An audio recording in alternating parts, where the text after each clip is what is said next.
Hello, my name is Lou Leen, and in this video I would like to talk about the ELC Peripheral found on one of Renesas' newest microcontrollers, the RA2L1.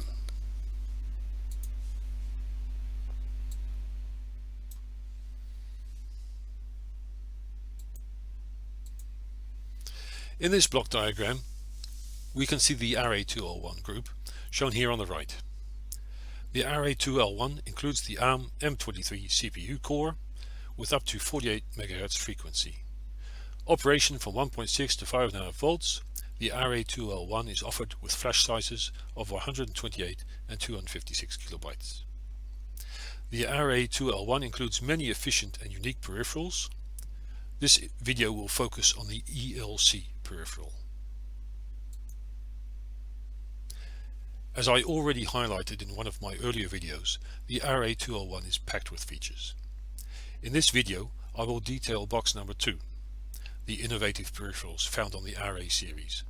In this case the Event Link Controller, or ELC for short. So what is the ELC peripheral? The ELC is a control circuit to assign interrupt signals generated by built-in functions such as timers, serial interfaces, external interrupts, etc. as start triggers of other built-in functions. The benefits are it reduces interrupt processing, improves real-time functioning and reduces the program size. Here you see a generic block diagram of the ELC. The Event Link Controller peripheral enables direct interaction between different peripherals without CPU intervention. This controller routes source event signals generated by peripherals, thereby allowing direct signaling from one peripheral to another. The ELC also makes it possible to handle a large number of event signals with a limited number of available interrupt sources. Additionally, the event signals can activate a peripheral for a desired operation.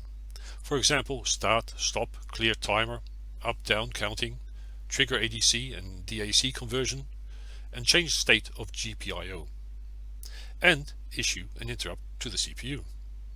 Almost every peripheral is capable of generating event signals. Here you see a simplified example diagram where you can see how signals can be routed. In this example, a pin interrupt triggers a timer which later triggers an ADC conversion and CTSU or capacitive touch scan, while at the same time a serial communication interrupt automatically starts a data transfer with a DTC. In essence, the ELC is an array of multiplexers to route a wide variety of interrupt signals to a subset of peripheral functions. Here you see a simplified ELC block diagram as it is represented in the RA2L1 user manual. Up to 136 types of event signals can be directly connected to modules.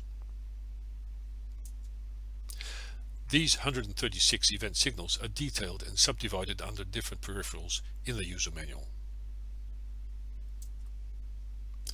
Here you see a more detailed example of the advantages of the ELC peripheral as opposed to standard processing. On the left you see an example of standard processing. An external analog voltage triggers a comparator to generate an interrupt.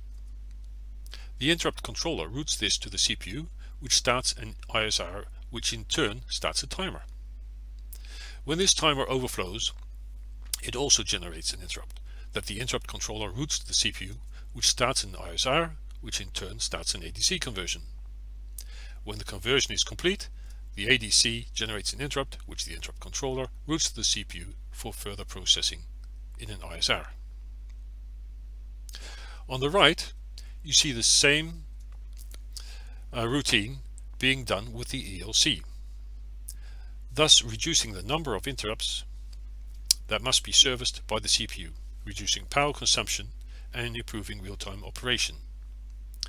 Also here, an external analog input is provided to the comparator, which in turn generates an interrupt. The interrupt is caught by the ELC, which in turn starts the timer, and when the timer overflows, the interrupt is once again caught by the ELC, and subsequently the ADC conversion is initiated. When the ADC conversion is complete, an interrupt is generated, which is routed by the interrupt controller to the CPU, and the ISR routine is executed. On this slide you see the obvious advantages of the ELC peripheral, in that it reduces CPU processing and thus power, and at the same time reduces interrupt latency. Renesas provides example project bundle for all of their RA evaluation boards. These demonstrate most, if not all, of the peripherals on the device. The ELC example project for the EK RA2L1 evaluation board is initiated with an ELC event, which is in this case a random key press in the RTT debug console. This in turn initiates two timers that interact with each other. No CPU processing is done. So to visualize the example, after a random key press is entered in the RTT console, a trigger is given to start both the GPT-0 timer and GPT-1 timer. The GPT-1 timer is configured in PWM mode and its output is connected to a LED. The GPT-1 timer is configured in one-shot mode and runs for 5 seconds, and then generates an interrupt that the ELC transfers to the GPT-1 timer to stop the PWM. This is a very simple example that does not make use of the CPU at all. I will now demonstrate this project on the RA2L1 board. Here you see the demo setup with the EK RA2L1 evaluation board connected to the host PC. The Sega RTT client is running on the host PC and the program has been downloaded from eSquare Studio to the target. Now if I enter a character in the RTT program, the LED will flash for 5 seconds and then stop.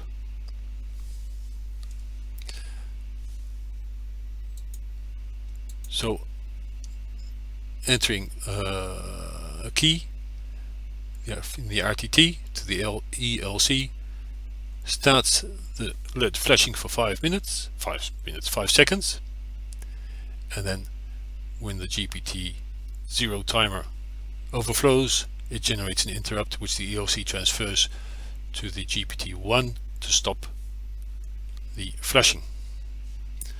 Repeating, I enter a character in the RTT terminal, flashing for 5 seconds until it automatically stops. No processing of the CPU is involved. This concludes this demonstration. Download the ELC example and implement these features in your next application. In closing, I would like to thank you for your attention, and if you have any questions or recommendations for future videos, don't hesitate to contact me on this address.